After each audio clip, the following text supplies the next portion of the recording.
ഡൽഹിയിലേക്ക് വീണ്ടും പോകുകയാണ്.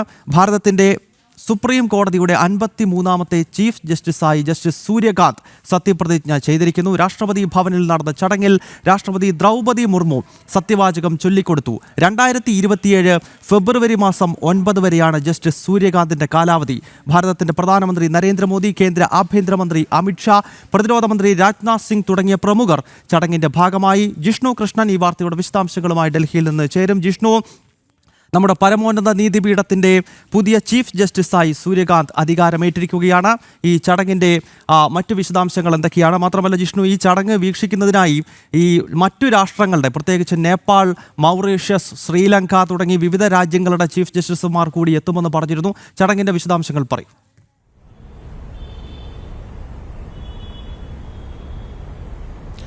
ഗൗതം, രാജ്യത്തിന്റെ 53ാമത് ചീഫ് ജസ്റ്റിസായാണ് ജസ്റ്റിസ് സൂര്യകാന്ത് സത്യപ്രതിജ്ഞ ചെയ്ത് അധികാരമേറ്റുള്ളത്. രാഷ്ട്രപതി ഭവനിൽ നടന്ന ചടങ്ങിൽ രാഷ്ട്രപതി ദ്രൗപദി മുർമു സത്യവാചകം ചൊല്ലിക്കൊടുത്തു. 9:30 ശേഷമാണ് ചടങ്ങ് നടന്നത്. വിദേശ രാജ്യങ്ങളിൽ നിന്ന് ഭാരതത്തിന്റെ അയൽ രാജ്യങ്ങളിലെ ചീഫ് ജസ്റ്റിസുമാർ ഈ ചടങ്ങിന് സാക്ഷ്യം വഹിക്കാനായി എത്തി.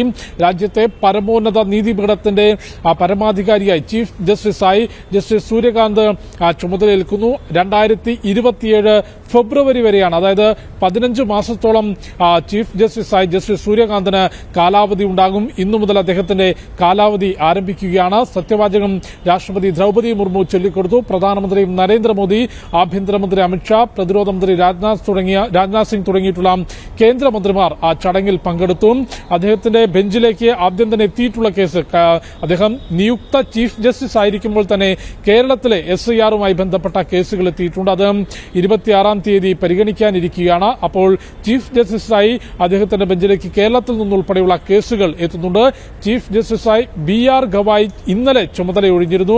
അദ്ദേഹം ഏറ്റവും ഒടുവിൽ വിധി പറഞ്ഞത് രാഷ്ട്രപതി ഉന്നയിച്ചിട്ടുള്ള, അതായത് ബില്ലുകളിൽ ഒപ്പിടുന്നതിന് ഗവർണർമാർക്കും രാഷ്ട്രപതിക്കുമെല്ലാം സമയപരിധി നിശ്ചയിച്ചിരുന്ന സുപ്രീം കോടതി വിധിയിന്മേൽ രാഷ്ട്രപതി ഉന്നയിച്ച റഫറൻസിന്മേലായിരുന്നു അവസാനമായി ചീഫ് ജസ്റ്റിസ് അധ്യക്ഷനായിട്ടുള്ള ബെഞ്ച്, ഭരണഘടനാ ബെഞ്ച് വിധി പറഞ്ഞിട്ടുള്ളത്. കൂടാതെ ഈ ചില വാദത്തിനിടയിൽ ഒരു ഷൂർ ഉൾപ്പെടെയുള്ള അനിഷ്ട സംഭവങ്ങളോടുകൂടിയാണ് ചീഫ് ജസ്റ്റിസ് സ്ഥാനത്ത് നിന്ന് BR ഗവായ് സ്ഥാനമൊഴിയുന്നത്. രാജ്യത്തിന്റെ 53ാമത് ചീഫ് ജസ്റ്റിസായി ഹരിയാനയിൽ നിന്നുള്ള ജസ്റ്റിസ് സൂര്യകാന്ത് ഇന്നിപ്പോൾ ചുമതലയേൽക്കുന്നു. ഹരിയാനയിൽ നിന്ന് ചീഫ് ജസ്റ്റിസ് സ്ഥാനത്തേക്ക് എത്തുന്ന ആദ്യത്തെ ജസ്റ്റിസാണ് ജസ്റ്റിസ് സൂര്യകാന്ത്. അദ്ദേഹത്തിന്റെ അപ്പോയിന്റ്മെന്റ് ഓർഡർ ഒക്ടോബർ 30-ന് പുറത്തിറങ്ങിയിരുന്നു. നേരത്തെ BR ഗവായുടെ കാലാവധി അവസാനിക്കാനിരിക്കുകയും കേന്ദ്ര നിയമ മന്ത്രാലയം അടുത്ത ചീഫ് ജസ്റ്റിസിനെ നിർദ്ദേശിക്കാൻ ആവശ്യപ്പെട്ടുകൊണ്ട് ജസ്റ്റിസ് BR ഗവായ്ക്ക് കത്ത് നൽകി. ഇതിന്റെ നിയമ നടപടികൾ അനുസരിച്ച് അദ്ദേഹം നിലവിലെ സുപ്രീം കോടതിയിലെ ഏറ്റവും മുതിർന്ന ജസ്റ്റിസായിട്ടുള്ള ജസ്റ്റിസ് സൂര്യകാന്തിന്റെ പേര് നിർദ്ദേശിച്ചു.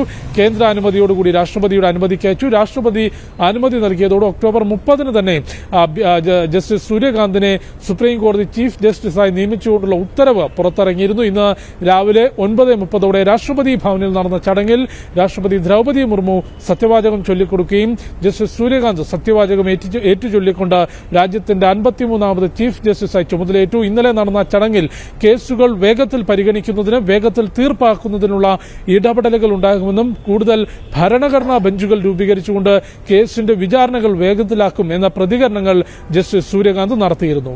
ഗൗതം. ഓക്കെ ജിഷ്ണു, ഭാരതത്തിന്റെ പരമോന്നത നീതിപീഠത്തിന്റെ ചീഫ് ജസ്റ്റിസായി ജസ്റ്റിസ് സൂര്യകാന്ത് സത്യവാചകം ചൊല്ലി ചുമതല ഏറ്റിരിക്കുന്നു. രാഷ്ട്രപതി ഭവനിൽ നടന്ന ചടങ്ങിൽ രാഷ്ട്രപതി ദ്രൗപദി മുർമു സത്യവാചകം ചൊല്ലിക്കൊടുത്തു. പ്രധാനമന്ത്രി നരേന്ദ്രമോദി, ഉപരാഷ്ട്രപതി CP രാധാകൃഷ്ണൻ, ആഭ്യന്തരമന്ത്രി അമിത്ഷാ, പ്രതിരോധ മന്ത്രി രാജ്നാഥ് സിംഗ് തുടങ്ങിയ പ്രമുഖരും, ഒപ്പം നേപ്പാൾ, ഭൂട്ടാൻ, മാലദ്വീപ്സ്, ശ്രീലങ്ക തുടങ്ങി നമ്മുടെ വിവിധ അയൽ രാജ്യങ്ങളുടെയും ഒപ്പം ആഫ്രിക്കയിൽ നിന്നുള്ള മൗറീഷ്യസിൻ്റെയും ചീഫ് ജസ്റ്റിസുമാരും ഈ വിപുലമായ ചടങ്ങിൻ്റെ ഭാഗമായി എന്നതും ഇന്നത്തെ ദിവസത്തിൻ്റെ മറ്റൊരു സവിശേഷതയാണ്.